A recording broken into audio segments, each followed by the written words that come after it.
importante a se levar em conta, que gostaria muito de ter mais tempo para que nós tivéssemos uma reforma que fosse ideal para o nosso país, mas essa não é. Senhor presidente, nossos senadores, senadoras, todos aqueles que nos acompanham pela TV Senado e pelos modos digitais também, hoje é um dia extremamente importante para o país. Certamente todos nós queremos uma reforma tributária. Nós sabemos que o país sofre de uma tributação complexa, uma tributação alta, sem dúvida nenhuma. Aliás, eu quero parabenizar o esforço dos nossos relatores na Câmara e aqui em tentar organizar essa reforma tributária. São 30 anos esperando por ela.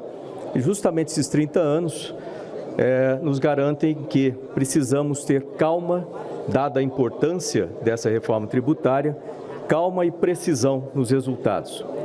Para que ela funcione, ela precisa de 3 pilares. Quem me conhece sabe que eu gosto de trabalhar com lógica e não emoção. São 3 pilares que ela precisa obedecer. Primeiro, é necessário reduzir a complexidade. Segundo, reduzir os tributos, o valor dos tributos.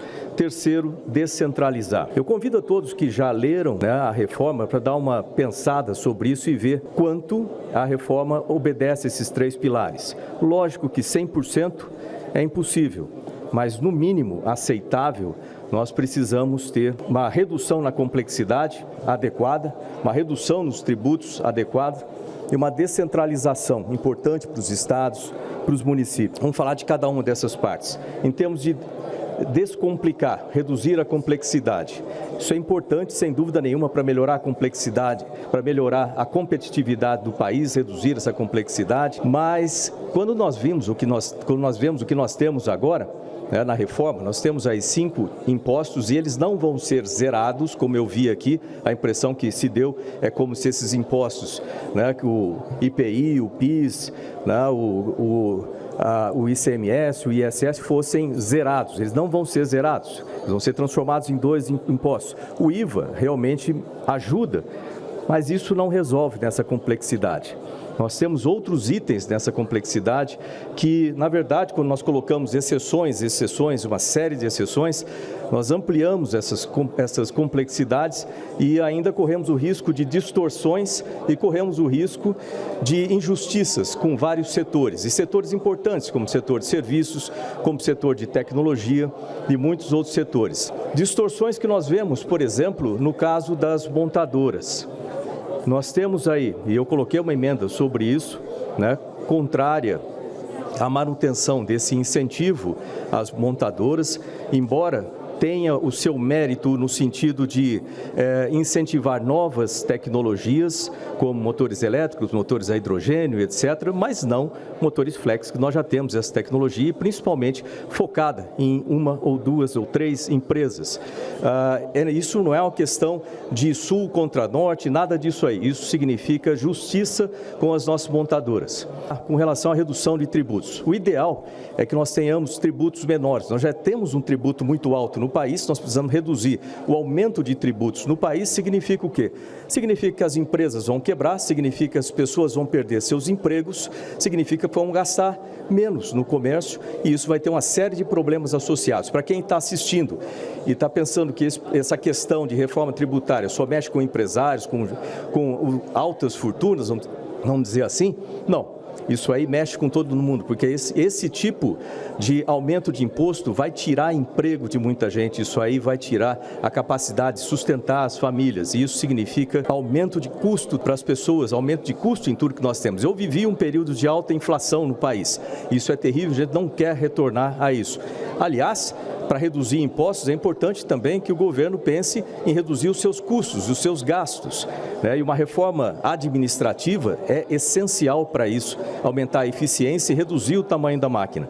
Terceiro, vamos pensar aqui um pouco sobre descentralização. No momento que a gente fala desse conselho e tira um tanto da capacidade dos estados e municípios decidirem, nós estamos indo contrário à parte de descentralização, nós estamos centralizando os impostos. Isso é muito, mas muito ruim, né, para nosso pacto federativo como um todo.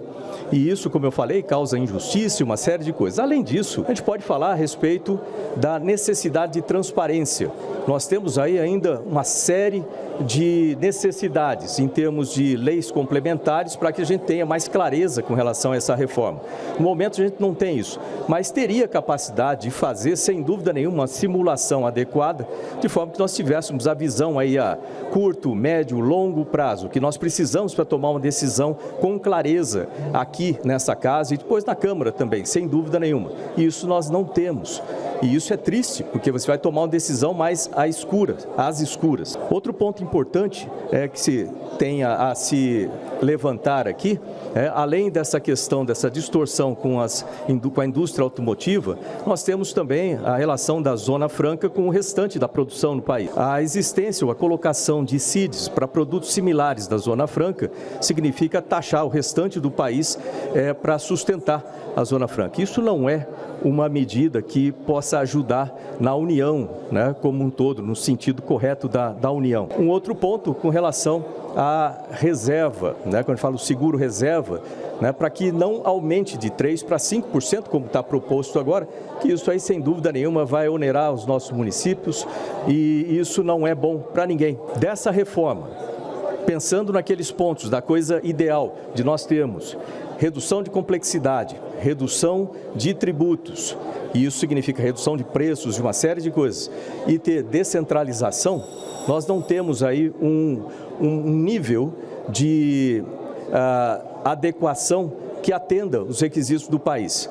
Portanto, né, embora eu seja muito a favor de nós termos uma reforma tributária, não é essa reforma que eu voto a favor. A gente precisa ter uma reforma mais estudada e que tenha mais tempo. Aliás, basta ver a quantidade de emendas que nós tivemos hoje circulando aí, em pedidos de apoio para emendas de plenário, dá para ver que nós tivemos exatamente o que o senador Flávio Arnes falou ontem, né, uma não clareza, ou seja, a gente não teve tempo para analisar de ontem para hoje, né, o que foi modificado dentro da reforma com as emendas que foram introduzidas. Portanto, né, esse é um ponto importante a se levar em conta, que gostaria muito de ter mais tempo para que nós tivéssemos uma reforma que fosse ideal para o nosso país, mas essa não é.